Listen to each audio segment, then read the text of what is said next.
लोकसभा चुनाव के तुरंत बाद ही इंडिया गठबंधन की एक पार्टी अपने विस्तार में लग गई है और दूसरी पार्टी के कान में अभी जू तक नहीं रेंगे। एक पार्टी है जो झारखंड के उन क्षेत्रों में जाकर अपना विस्तार कर रही है जहां उनका जनाधार बहुत अधिक नहीं है, क्योंकि शायद उस पार्टी को पता है कि गठबंधन की दूसरी सहयोगी पार्टी के भरोसे वे बैठ नहीं सकते। मुझे लगता है कि अब तक आपने गेस कर लिया होगा, वे पार्टी है झामुमो और कांग्रेस। 4 जून को लोकसभा चुनाव के नतीजे आने के तुरंत बाद कल्पना सोरेन के नेतृत्व में झामुमो विधानसभा की तैयारियों में जुट गया। कल्पना सोरेन पार्टी के प्रति अपनी जिम्मेदारी और पार्टी में अपनी भूमिका को समझते हुए जनसंपर्क शुरू कर चुकी। हाल ही में वे पलामू के हुसैनाबाद गई, जहां लगभग 350 से भी अधिक लोग झामुमो में शामिल हुए।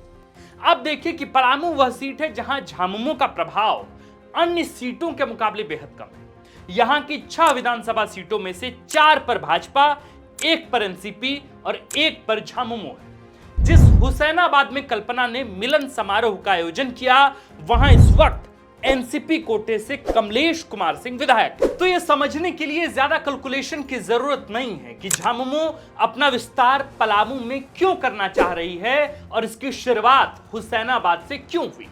कल्पना सोरेन के नेतृत्व में झामुमो की नई रणनीति पर हम आगे बात करेंगे ही, लेकिन सबसे अहम सवाल कि झामुमो अपना विस्तार वहां क्यों करना चाहती है, जिस सीट पर आमतौर पर कांग्रेस या राजद दावा करती रही है। झामुमो के विस्तार का गठबंधन की पार्टियों पर आखिर क्या असर पड़ने वाला है? क्या झामुमो के विस्तार का प्रभाव गठबंधन में सीट शेयरिंग पर पड़ने वाला है? क्या झामुमो इस बार कांग्रेस को पिछली बार से कम सीटें देने पर विचार कर रही है? क्या होगा इस बार इंडिया गठबंधन का स्वरूप और कितनी सीटों पर कांग्रेस को करना पड़ सकता है संतोष? इन सभी सवालों का आज की इस वीडियो में हम देंगे जवाब और बताएंगे आपको कि कल्पना सोरेन के नेतृत्व में कैसे झामुमो की बदल रही है रणनीति। नमस्कार, जोहार, मेरा नाम है आकाश आनंद और इस वीडियो को आपके लिए लिखा है हमारे प्रिय साथी विवेक आर्यन ने और आप देखना शुरू कर चुके हैं झारखंड की पॉलिटिकल हलचल का सबसे विश्लेषणात्मक आकलन, जिसका नाम है सियासी कहानी।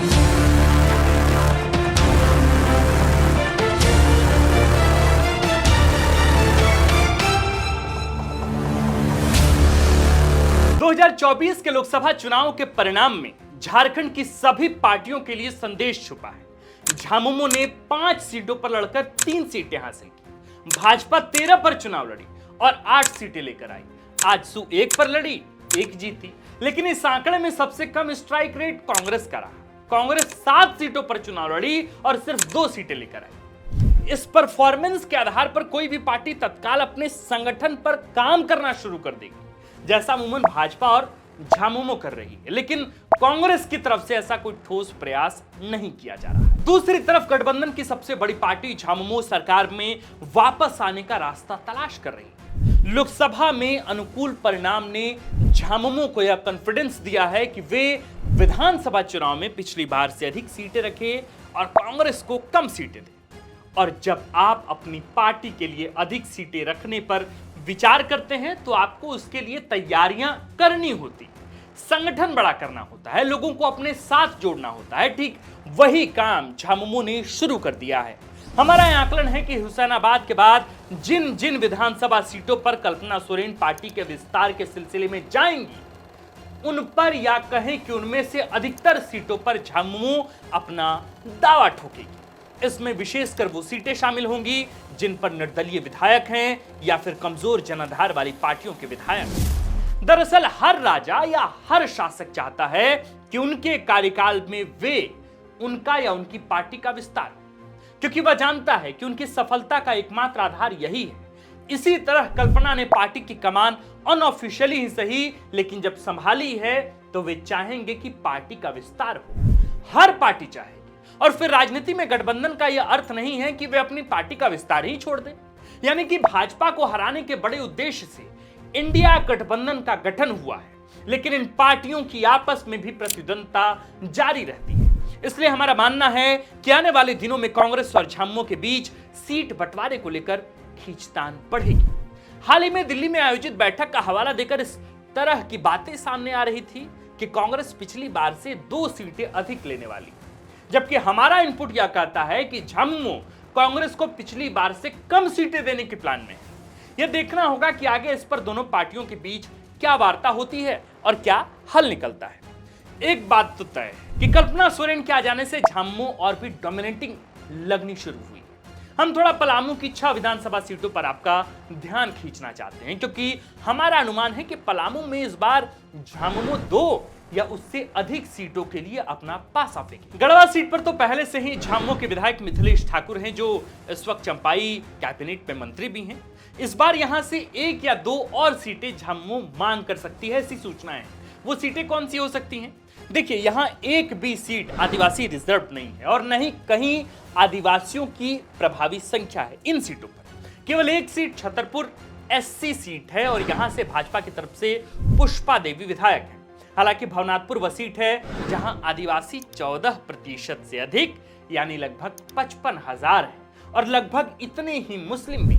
यानी भवनाथपुर वह सीट है जहां से झामुमो अपना ताल ठोक सकती है, या ऐसा कहें कि ताल ठोकने का प्रयास कर सकती है। और यह सब कुछ होने जा रहा है कल्पना सोरेन के नेतृत्व में। भवनाथपुर में 2019 में कांग्रेस के प्रत्याशी केदार प्रसाद यादव दूसरे या तीसरे स्थान पर नहीं बल्कि चौथे स्थान पर रहे थे। उन्हें सिर्फ 4% वोट मिले थे, जबकि यहां से निर्दलीय लड़े अनंत प्रसाद देव 20% वोट लाकर तीसरे स्थान पर रहे थे।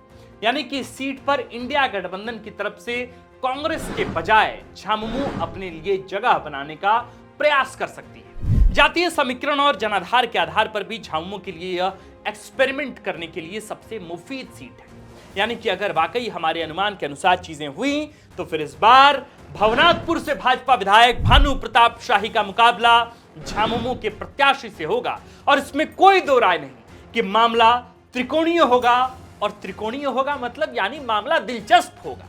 जहां तक हमारी जानकारी है, पलामू में पार्टी विस्तार का चेहरा भले ही कल्पना सोरेन हो, लेकिन यह दारोमदार दी गई है मंत्री मिथिलेश ठाकुर को। यदि झामुमो वाकई अपनी रणनीति में कामयाब होती है तो इससे भाजपा को तो नुकसान होगा ही, लेकिन सत्ता में रहकर भी कांग्रेस कमजोर हो जाएगी। अभी तो हमने सिर्फ एक सीट पर अपना आकलन आपको बताया है। जैसे ही किसी और सीट पर झामुमो अपनी नजर गड़ाएगी, हम उसका भी विश्लेषण करेंगे। समय आने पर हम यह भी बताएंगे कि झामुमो नई सीटों में से कितनों पर जीत पाने की स्थिति में होगी। दर्शकों, झारखंड की राजनीति करवट ले रही है। भाजपा ओबीसी और आदिवासी की राजनीति कर रही है। इस पिच पर काफी हद तक झामुमो पहले से है। कांग्रेस को अपने लिए जगह तलाशनी पड़ रही है। इस बीच उदित हो रही नई पार्टी सभी के लिए चुनौती बन रही है। ऐसे में आने वाले विधानसभा चुनाव बहुत ही महत्वपूर्ण होने वाले हैं। यह किसी के लिए अग्नि परीक्षा है और किसी के लिए अंतिम मौका। हम हर प्रकरण का विश्लेषण करने वाले हैं। आप केवल हमारे साथ बने रहिए। पलामू के लोग हमें बताएं कि झामुमो के फलने फूलने के लिए वहां कितनी उर्वरक जमीन है और झामुमो को वहां कितना हल और चलाना पड़ेगा, जमीन को कितनी जोतनी होगी। यह भी बताएं कि झामुमो वहां किस रणनीति के साथ काम कर रही है। हमें आपके जवाब का इंतजार रहेगा। आज की इस वीडियो में हम इसी नोट पर अपनी बात खत्म कर रहे हैं। अन्य खबरों के लिए आप हमारे साथ जुड़े रहिए। जाने से पहले दोस्तों, मेरे प्रिय दर्शकों, आपसे 2 बात कहना चाहता हूं। एक तो सबसे पहले बात यह है कि एक माफीनामा है छोटा सा हमारे तरफ से अपने तमाम दर्शकों के लिए। माफीनामा इस बात को लेकर कि कल के हमारे वीडियो में, जिस वीडियो में हमने यह बताया था कि कैसे झारखंड के कुर्मियों को भाजपा नजरअंदाज कर रही है, उसमें एक बड़ी चूक हो गई। चूक ये हुई कि हमने ढुल्लू महतो का नाम, जो तेली महतो समाज से आते हैं, जो रघुवर दास के समाज से आते हैं, हमने उनका नाम कुर्मी महतो समाज के नेता के तौर पर ले लिया था। तो ये हमारी चूक थी। हालांकि अनकॉन्शियसली ऐसा हो गया, क्योंकि धनबाद में तो हम लोगों ने रिपोर्टिंग की, बाकायदा तमाम जातीय समीकरण और सब कुछ पता ही था, लेकिन कल बोलने के क्रम में ये गलती वीडियो में हो गया। दूसरी गलती ये हुई, गलती नहीं कह सकते हैं इसे, बल्कि एक चूक कह सकते हैं, कि कई मीडिया रिपोर्ट्स में कुर्मियों की जो जाति है, कुर्मी जाति की जो आबादी है, उसे 24 से 25% बताई जाती है। कई जगहों पर मीडिया संस्थानों के अलग अलग रिपोर्ट में उसे 16% किया गया है, रखा गया है, लिखा गया है। अब देखिए कि झारखंड में अभी तक जातीय जनगणना हुई नहीं है, इसलिए जो स्पष्ट आंकड़े हैं वो हमारे पास नहीं है। कई बार क्या होता है कि रिसर्च के दौरान हम कई आर्टिकल्स पढ़ते हैं जो विश्वसनीय संस्थानों द्वारा लिखे गए होते हैं, तो उन आंकड़ों के जरिए फिर हम अपने काम को आगे बढ़ाते हैं और शायद यही वजह रही कि हमने जब उससे 16% लिखा।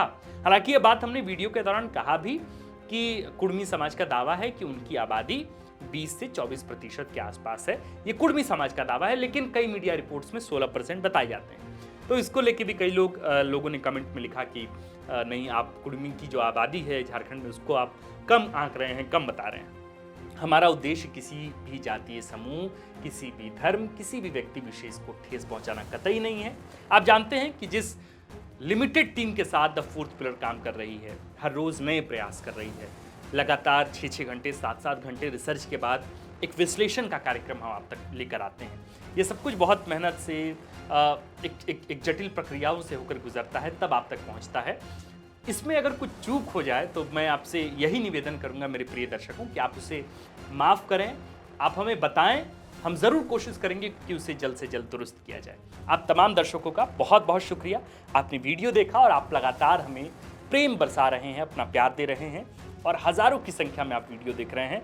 बस एक गुजारिश ये है कि इस परिवार को जल्द से जल्द बड़ा कीजिए। विधानसभा का चुनाव शुरू होने जा रहा है, उसको लेकर तैयारियां हमारी भी अपने स्तर पर चल रही हैं, लेकिन इससे पहले कि हमारा जो पूरा परिवार है 63,000 का, उस परिवार को कम से कम विधानसभा चुनाव से पहले 1 लाख लोगों तक का पहुंचाइए। ये परिवार जब 1 लाख लोगों का हो तो फिर विधानसभा चुनाव के दौरान हमारी पहुंच झारखंड के अन्य लोगों तक भी जरूर हो। बाकी आप देख रहे थे आज के इस कार्यक्रम में सियासी कहानी का नया अंक। मेरा नाम आकाश आनंद है और इस वीडियो को लिखा है हमारे प्रिय साथी विवेक आर्यन ने। कैमरे के पीछे हैं नीरज। शुक्रिया।